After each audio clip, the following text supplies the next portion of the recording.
When I started learning programming around 11 years ago, the creator of a tutorial I watched said that programming is kind of like a superpower because it lets you create whatever you want, seemingly from nothing. And once I became actually good at programming, thinking back, I was definitely able to relate to the meaning of that statement. And over the years, I've discovered other skill sets that have a similar feeling, such as drawing, which lets you illustrate literally different universes, or music that lets you invoke specific emotional headspaces just through sound. But the more time you spend with such abstract, symbolic activities, the further you get removed from ones that manipulate the physical, material space around us in a concrete, practical manner, until, ironically, that opposite starts feeling like an actual superpower because it's something so far removed from and untouchable to yourself that that's what it might as well be called. Anyway, I bought a welding machine.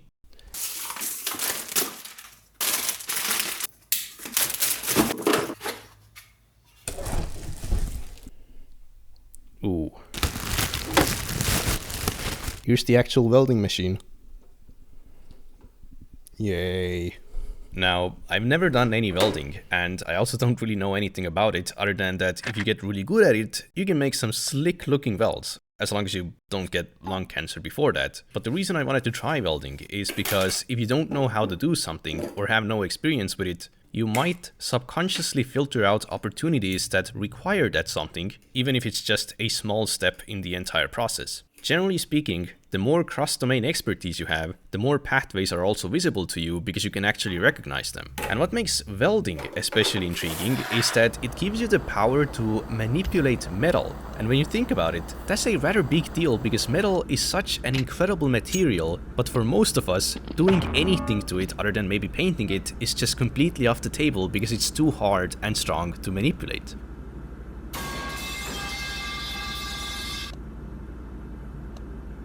So instead, we just buy finished products made from metal, which is fine because everyone has their own role to fill in the cycle of goods and services, but I have so much material here, especially metal, that not doing at least something with it feels like a waste.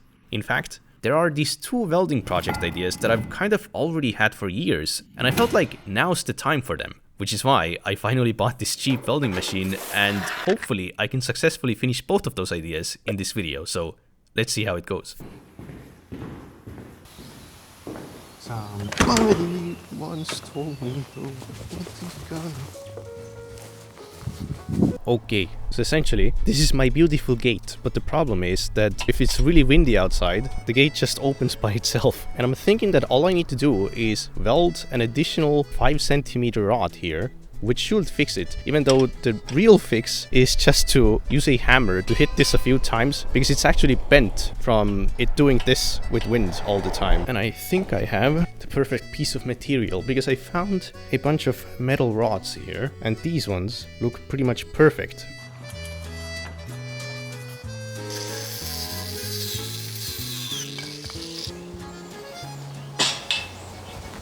Whoop. My gate opened again. And I guess the first thing I have to do is remove rust from here, because from what I know, you cannot weld on rust, so... Now, because welding emits light that rivals the power of the sun, you really want to protect your eyes during welding, and luckily for me, I already have these safety goggles with built-in welding lenses that you can actually remove. I also have this pair of standalone lenses that are just hooked to a strap, as well as these slightly better looking ones that are actually held together as well. But wait, I hear you say, goggles like this leave my skin exposed, and welding emits UV radiation that can cause cancer. Well, worry not, for I have found this full face welding mask in my basement, and I'm sure you can see through this somehow, but later I also found a slightly sturdier one that also has a built-in helmet. I should actually have 2 more welding masks of the previous type as well, but for some reason I cannot find them. But actually, it turns out that someone I knew had a brand new, unused welding mask just sitting around, so I guess I'm not going blind after all. Here's the actual mask. Looks like this inside.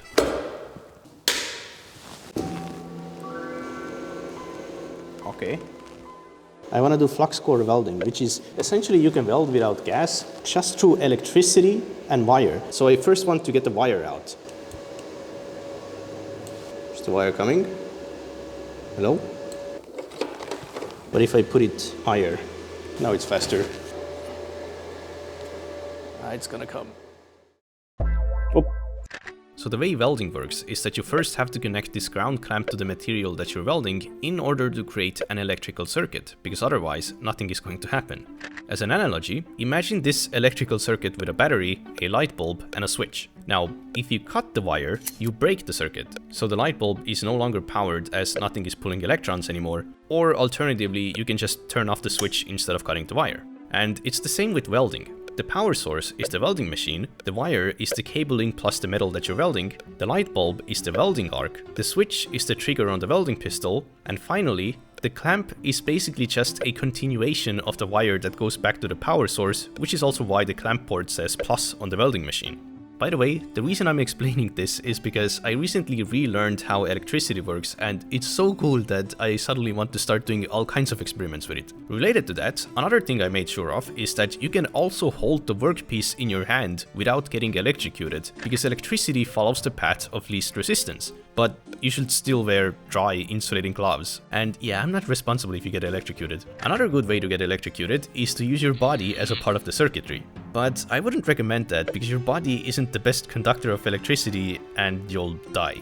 Speaking of bad conductors, rust also doesn't conduct electricity very well, so if I put the clamp here on the rust, there's probably not going to be enough grounding for the welding to work, so let's see what happens. Oh god, this is spooky. Oh, nothing happened. Attempt 2.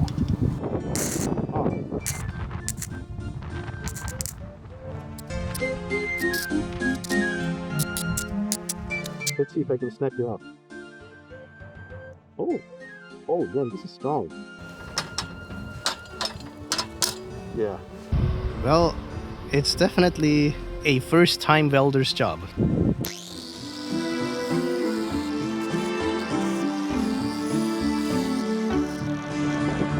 Well, it looks a lot better now. The main problem is that it's pointing down a little tiny bit, but to be honest, it's not that bad. Okay, man, this looks kinda cool.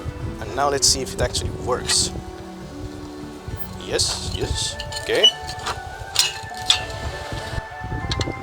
No amount of wind is going to open this up anymore.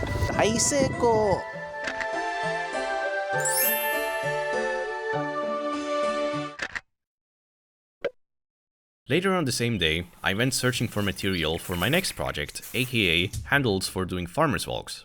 And farmer's walks are a really novel, effective exercise, but the problem is that they're generally not very accessible in the sense that unless we're talking about specifically a strongman gym, most commercial gyms don't have proper handles for them, and even if they did, there's probably not going to be enough space to walk around. But here, there is, and all the necessary materials should also be available. So to get started, the first thing I wanted to do was to find the base metal beam that's going to support the weight, and I figured that perhaps one of the H-beams from the pile of metal I found in my yard last year would be perfect.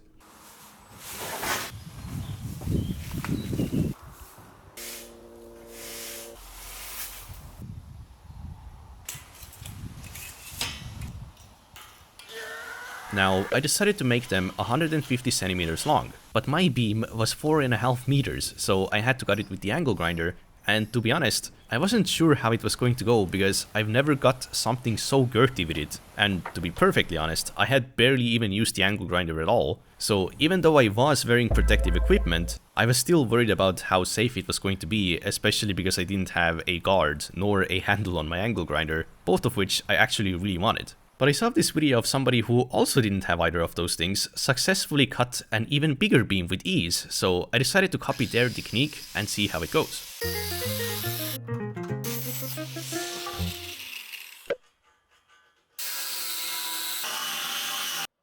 And eventually, I was able to cut both of them with minimal drama, so the first step was successfully completed. Now I needed to find material for both the plate holders as well as the part that you're actually going to grab. And at first, I was a bit concerned that maybe I don't have perfectly fitting material for them, because the pipes I had next to the steel girders were either too thin or from a different metal, which I think would make welding them together really difficult. So I went to the second floor of the petroleum shed and found I have like a dozen of these absolutely perfectly sized pipes that I could use for the handle. And on the second floor of the wooden garage, I found that I also have a bunch of these rectangular RHS beams. So I guess I have enough material to make like 20 of these farmer's carry handles, which makes me feel like there is so much opportunity here for creating stuff out of metal.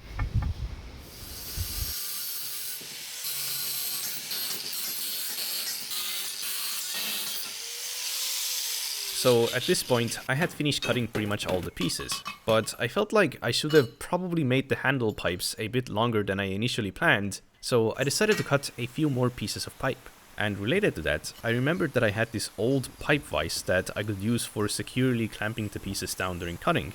But because it had just been slowly rusting away for at least a couple of decades in this yard, it was pretty stuck at first, but I was able to get it loose off camera, and surprisingly, it still operated perfectly fine. In fact, it was really smooth and stable despite being unused and dry for all of these years. And this thing is heavy as well. I do wonder how much something like this would cost brand new nowadays. And it worked totally fine for cutting as well, but the problem I had was that some of my cuts came out kind of wonky, and that's a problem because if the ends aren't literally perfect, they're not going to be perpendicular with the other pieces, which is going to make everything misaligned. So I got an idea.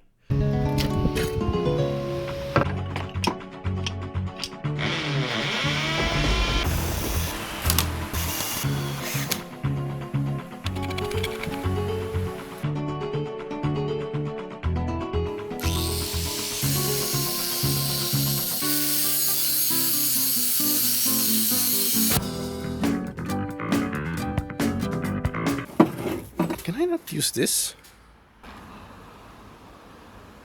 Ah, it broke.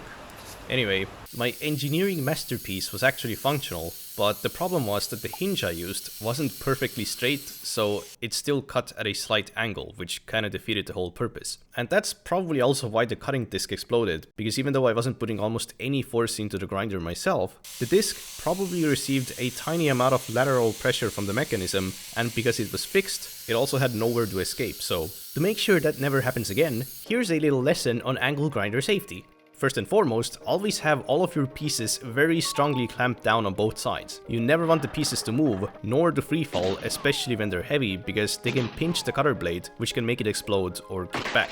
And for the same reasons, you should never bend or put any lateral pressure on the cutter blade, and don't use strength to force the angle grinder because you want it to do the work for you.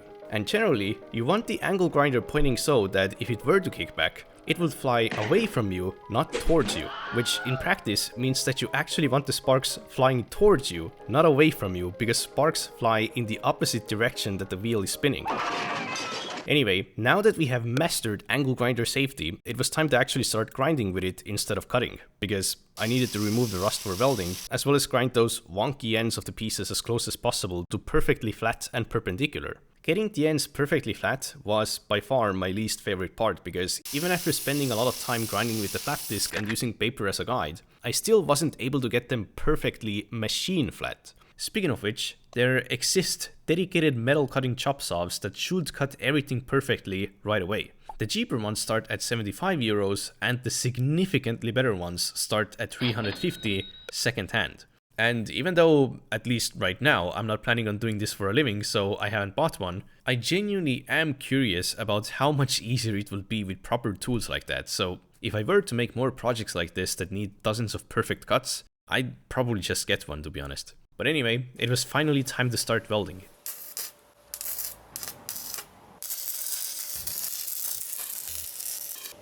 Now, usually when people start welding, they first practice on random scrap metal for a good while before going into real projects, but I purposely wanted to do the opposite by going in with zero experience, and unsurprisingly, the first weld I made here also looked pretty ugly. But I assume it was at least functional in terms of being able to bear weight. And I decided that perhaps I should also try stick welding.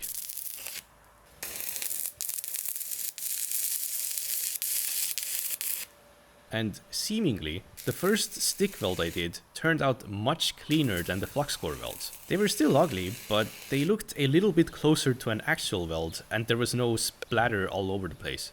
But then I realized that I welded the beam into the wrong position, so I had to cut it off. And another reason I wanted to try stick welding was because last year I found a ton of these old welding rods.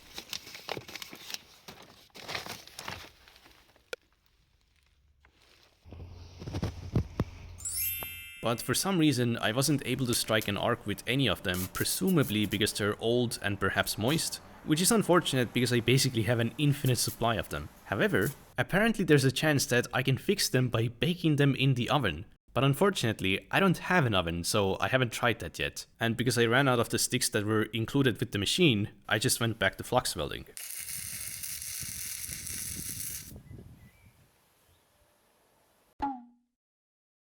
I also got this cool magnet that helps me keep the pieces in place. The biggest issue I seemed to face was that sometimes a hole would almost instantly burn into the material, and seems that you can't fix it by trying to weld it even more because it will just make the hole bigger. So I looked into it, and apparently it happens especially frequently when the material is thin, as well as when there is a tiny gap between the materials, which makes getting the ends of the pieces perfectly flat even more valuable. Now, of course, technique and welding machine settings matter as well. If you're using very high power and just keeping your hand still at one place, you're most likely going to burn a hole in just a second.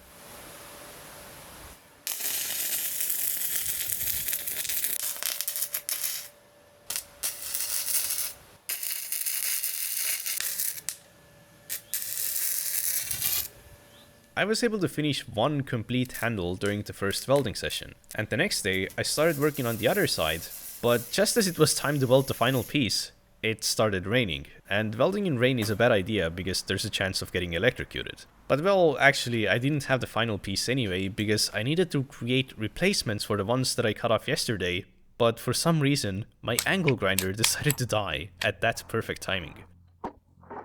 I got a new angle grinder. This one's a DeWalt. Sounds French. Anyway. Mopar.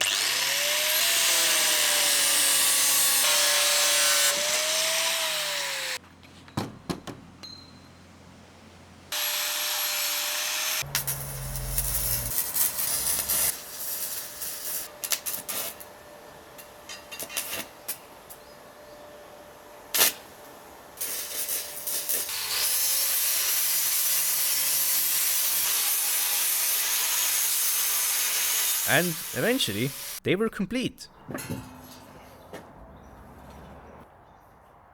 Something I was a bit worried about though was whether or not one is going to be heavier than the other.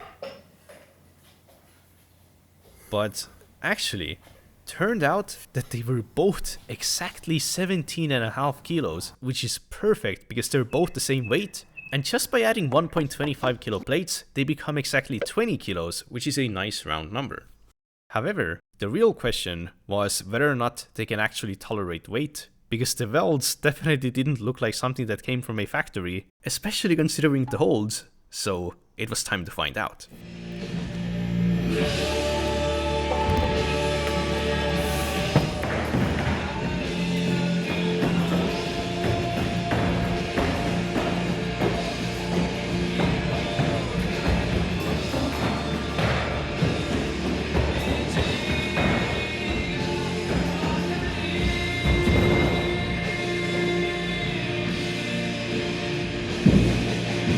So, clearly they were able to hold weight, and I'm glad to say that they also feel pretty much identical to the commercial ones that I've used, making me consider this project a success. There are things that I could improve, such as giving it feet, or for the very least painting them, and to be honest, I already feel like there is another project I would like to try welding, so subscribe for more.